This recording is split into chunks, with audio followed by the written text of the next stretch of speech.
আসসালামু আলাইকুম রহমতুল্লাহ। আপনাদের সবাইকে পবিত্র মাহে রমজানের 22তম রোজার শুভেচ্ছা রইল।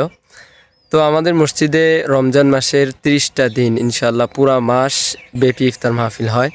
তো সেই সুবাদে আজকে 22তম রমজানে আমাদের ইফতার। তো আমি আপনাদের সাথে আজকে শেয়ার করব। আসলে 120 জন, আনুমানিক 2-4 জন কম হইতে পারে, বেশি হইতে পারে, এইরকম 120 জন মানুষের ইফতার করতে আসলে কি লাগে, কি পরিমাণ খরচ হয়। তো পুরো ভিডিও দেখতে চাইলে আমাদের সাথেই থাকুন। ইনশাল্লাহ আপনার ধারণাটুকুন হবে আমাদের ইফতার মাহফিলে কতটুকুন ব্যয় হইল। তো আলহামদুলিল্লাহ, আমরা বাজারে আসার পর আমরা সর্বপ্রথম মুড়ির দোকানে গিয়েছিলাম। এইখান থেকে আমরা 4 কেজি মুড়ি নিয়েছি। প্রতি কেজি মুড়ির দাম ধরেছে মাত্র 80 টাকা করে। তো মুড়ি নেওয়ার পর আমরা এখান থেকে বিদায় নিয়ে চলে গেলাম জিলাপির দোকানে। এইখানে আমরা 2 কেজি জিলাপি নিয়েছি এবং বুট বুন্দি আমরা অন্য জায়গায় ব্যবস্থা করব। এরপরে আমরা গেলাম শশার দোকানে। শশাগুলো অনেক সুন্দর। এইখান থেকে 3 কেজি শশা নিলাম। তারপর ফলের দোকানে গিয়ে এইখান থেকে আমরা 2 কেজি আপেল এবং 1 কেজি খেজুর নিয়েছি। এগুলো নেওয়ার পর আমরা চলে গেলাম তরমুজের দোকানে। দেখেন তরমুজগুলো কত সুন্দর দেখাচ্ছে।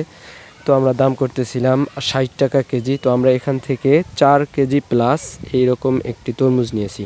তো দোকানদার ভাই আমাদেরকে তরমুজটা কেটে কেটে দেখাচ্ছিলেন।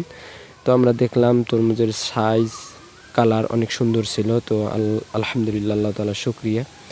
এরপরে আমরা দেখেন এই সাথে একটা দোকানের মধ্যে কত সুন্দর ইফতারি জিনিস সাজিয়ে রেখেছে, যদিও আমরা এইসব জিনিস নেই। এরপরে আমরা আমাদের এক ভাইয়ের দোকান থেকে, যেহেতু বুট বাড়িতে রান্না হবে, সেই জন্য আমরা পেঁয়াজ এবং গরম মশলা সহ এই দোকান থেকে আরও আমরা এক হালি তরমুজ নিয়েছি, যাতে করে শরবত বানানো যায়, এটা বাড়ির জন্য। তো যাই হোক, এই দোকান থেকে আমরা খরচ করার পর চলে আসলাম বাড়িতে আমাদের বুট অলরেডি অনেকটাই রেডি হয়ে গেছে। তো দেখতেই পাচ্ছেন এখানে আমরা 2 কেজি বুট নিয়ে আমরা ভিজিয়ে রেখে তারপর রান্না করেছি।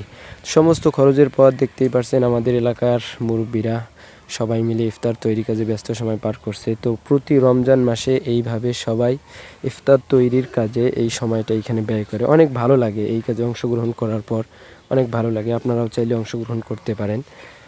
অনেক একটা ভালো লাগার বিষয় থাকে এই কাজে অংশগ্রহণ করার পর। তো যাই হোক, আস্তে আস্তে এইরকম ইফতার তৈরি শেষে আমাদের এই যে সবগুলো আইটেম দেখানো হচ্ছে। প্রথমে আছে তরমুজ, মাশাআল্লাহ। এরপরে আছে আপেল, সেই সাথে এরপরে রয়েছে আমাদের ছোলা বুট।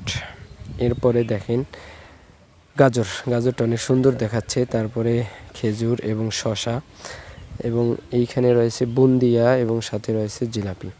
তো এই সমস্ত আইটেম আমরা মুড়ির সাথে মিক্স করব। দেখতেই পারছেন মুড়িগুলো ঢালা হচ্ছে। তো এইখানেই মিক্স হবে। এরপর আস্তে আস্তে সবগুলো এরকম মানে এক জায়গায় মিক্স করার মতো প্রস্তুত করে নেওয়া হচ্ছে। তারপর আস্তে আস্তে সব ওপরে দিয়ে দেওয়া হচ্ছে এবং এক পর্যায়ে আমরা কয়েকজন মিলে, সবাই এখানে কিন্তু ডান হাত ব্যবহার করবে, কেউ অন্য হাত ব্যবহার করবে না। তো এইরকম সব কিছু যখন দিয়ে দেওয়া শেষ, তখন আমরা সবাই মিলে এই ইফতারটা তৈরি করার জন্য সবাই মিলে প্রস্তুত করা হবে। তো দেখতেই পারছেন এখন আমাদের সবগুলো এক জায়গায় করা শেষ। এখন মিশানো হচ্ছে সবাই মিলে। এইভাবে মিশানো শেষ হলেই আমরা প্লেটে প্লেটে করে ইনশাআল্লাহ সব জায়গায় পৌঁছায় দেবো। দেখেন এই যে বড় প্লেট, এইখানে একটা প্লেটে 6 থেকে 8 জন করে বসতে পারে। তো প্লেটে প্লেটে দেওয়ার পর আমরা সবাই মোনাজাত করতেছিলাম।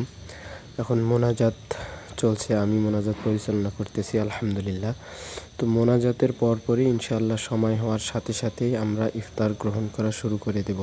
আর এই সময়টা আল্লাহ তাআলার কাছে খুবই প্রিয়, কাজেই এই সময় আমরা সবাই অবহেলায় পার না করে সবাই দোয়া করব। নিজের যত প্রয়োজন আছে আল্লাহ তাআলার সাথে শেয়ার করব। আল্লাহ তাআলা চাইলে মুহূর্তের মধ্যে আমাদের মোনাজাত কবুল করতে পারেন। তো এই মুহূর্তেই দোয়া শেষ হয়ে গেল, এখন আমরা সবাই ইফতার শুরু করেছি। এভাবেই আমাদের ইফতার সম্পন্ন হয়েছে আলহামদুলিল্লাহ। তো ইফতার খুবই গুরুত্বপূর্ণ একটি কাজ। তো আপনারাও এই ইফতার মাহফিলের মধ্যে নিজেকে শামিল রাখবেন, শরিক করবেন। একজনকে ইফতার করালে আল্লাহ তাআলা ওই রোজাদারের সম পরিমাণ সওয়াব ইফতার করানোওয়ালা ব্যক্তিকে দান করেন।